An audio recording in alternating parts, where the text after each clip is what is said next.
Lorsqu'un juge est amené à trancher une affaire difficile, il désigne parfois un jury composé d'hommes se distinguant par leur rang, leur expérience, qui siégeront à ses côtés dans le palais de justice.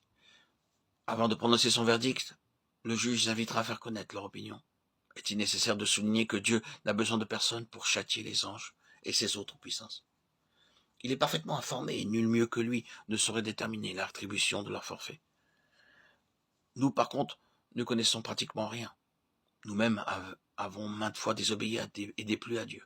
Et cependant, son bon plaisir est que nous soyons ses collaborateurs. Lorsque les puissances les plus élevées de l'univers comparaîtront devant lui. L'issue de toutes ces choses est que nous régnerons avec lui. Nous lisons au chapitre 20 d'Apocalypse, verset 4, « Je vis des trônes et à ceux qui s'y assirent. » Il n'y avait pas seulement un trône, mais un grand nombre, réservé à ceux qui remporteront la victoire. Il apparaît ainsi que les vainqueurs seront dans un premier temps associés à Dieu dans ses jugements et ils régneront ensuite avec lui. Bien que nous le sachions et que nous l'ayons lu à maintes reprises dans la Bible, nous aimons cependant nous élever. Où que nous allions, nous nous sentons offensés si l'on ne nous honore pas et que l'on ne fasse pas nos éloges. Si nos semblables nous adressent des compliments et disent du bien de nous, nous en éprouvons une grande joie et nous en sommes très fiers. C'est cela, l'homme naturel. Alors que la loi divine prévoit que c'est uniquement en nous humiliant que nous pourrons être élevés. C'est une chose dont nous deviendrons capables si nous sommes vainqueurs.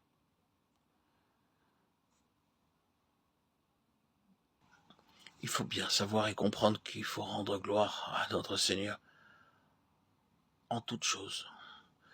Il nous faut le louer à chaque occasion. C'est cela le secret d'une vie victorieuse. Comprenez bien qu'il vous faut être capable d'exalter Dieu à tout moment, par vos paroles, par le témoignage de votre vie et par votre ministère. Refusez d'être honoré par les hommes, fuyez ceux qui vous flattent et chantent vos louanges. Daniel est un exemple type du vainqueur, qui ne sera pas inquiet, préoccupé ou tracassé par quoi que ce soit, pas même par les choses qu'il ne peut comprendre. Il pourrait nous arriver ces jours-ci d'observer autour de nous des choses qui dépassent notre entendement. C'est surtout au cours des derniers jours que se produiront devant nos yeux de nombreux signes et prodiges qui ne viendront pas du Seigneur et que nous ne serons pas capables d'expliquer d'une manière satisfaisante. Cependant, si nous sommes vainqueurs, nous n'en serons pas effrayés, car nous aurons l'assurance que Dieu nous révélera la portée et la signification de tous ces événements de la manière et au moment qu'il aura choisi. Car le Seigneur l'Éternel ne fait rien sans avoir révélé son secret à ses serviteurs, les prophètes. Amos 3:7. Le Seigneur Jésus nous a donné l'assurance que nous sommes ses amis. Je ne vous appelle plus serviteur parce que le serviteur ne sait pas ce que fait son maître, mais je vous ai appelé ami parce que je vous ai fait connaître tout ce que j'ai appris de mon Père. Jean 15:15. Nous pouvons réellement le devenir lorsque nous plaçons notre confiance en lui et que nous lui parlons avec franchise. Alors il nous révélera sûrement chaque secret au moment opportun. Il n'est nullement nécessaire que nous nous tracassions avant le temps. Le secret consiste à rester humble en chaque circonstance, exalter, magnifier, glorifier notre Seigneur, sachant combien il est grand. Ne vous fiez pas à votre propre sagesse humaine qui est semblable à celle des animaux. Ayez dans votre cœur la conviction que la gloire humaine disparaîtrait bientôt. En toute humilité, manifestez à Dieu votre reconnaissance, car il vous a fait l'honneur de vous accepter à son service, et remerciez-le pour la joie que vous aurez de voir le fruit de votre labeur. Sachez-le bien, en portant votre regard vers le Seigneur, vous n'êtes plus centré sur vous-même, mais sur le Seigneur qui crucifiera votre chair, votre vieil homme, pourra trépasser. C'est par sa grâce seule, que nous sommes ce que nous sommes.